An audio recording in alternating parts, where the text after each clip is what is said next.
দর্শক আসসালামু আলাইকুম। এই মুহূর্তে আছি কুমিল্লার দেবিদ্বার উপজেলার ইসুফপুর গ্রামে।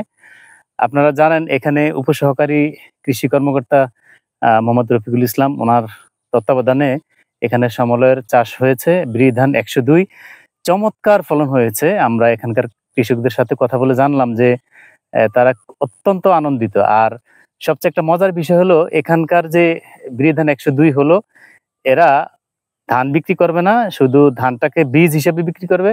আর বাকি ধানটাকে তারা চাল তৈরি করে বিক্রি করবে।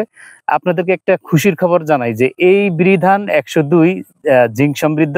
আপনারা জানেন জিঙ্কের অভাবে আমাদের মানবদেহে বিভিন্ন রোগ হয়। কিন্তু এই ধানের চালটা ভাত আপনি যখন খাবেন তখন আপনার কিন্তু জিঙ্কের অভাব থাকবে না। তো আপনাদেরকে আহ্বান জানাবো এবং আমার বন্ধু রফিকুল ইসলাম আপনি একটু বলেন যে কৃষকদের উদ্দেশ্যে ২ সেকেন্ড একটু কথা বলেন। কৃষকদের উদ্দেশ্যে বলা এবং দেশবাসীর উদ্দেশ্যে বলা এটা হচ্ছে, যদি কারো বৃধান ১০২ এর চাল লাগে তাহলে আপনি উপজেলা কৃষি অফিস দেবিদ্বার অথবা আমার সাথে যোগাযোগ করতে পারেন, অথবা এই এলাকার কৃষকদের সাথে যোগাযোগ করে বৃধান ১০২ এর চাল নিতে পারবেন। সেই সাথে আপনাদেরকে আহ্বান জানাবো আগামী বড় মৌসুমে আপনি আপনার জমিতে যেন আপনি জমিতে করতে পারেন বৃধান ১০২। আপনারা যোগাযোগ করে বৃধান ১০২ সংগ্রহ করবেন, চাষ করবেন।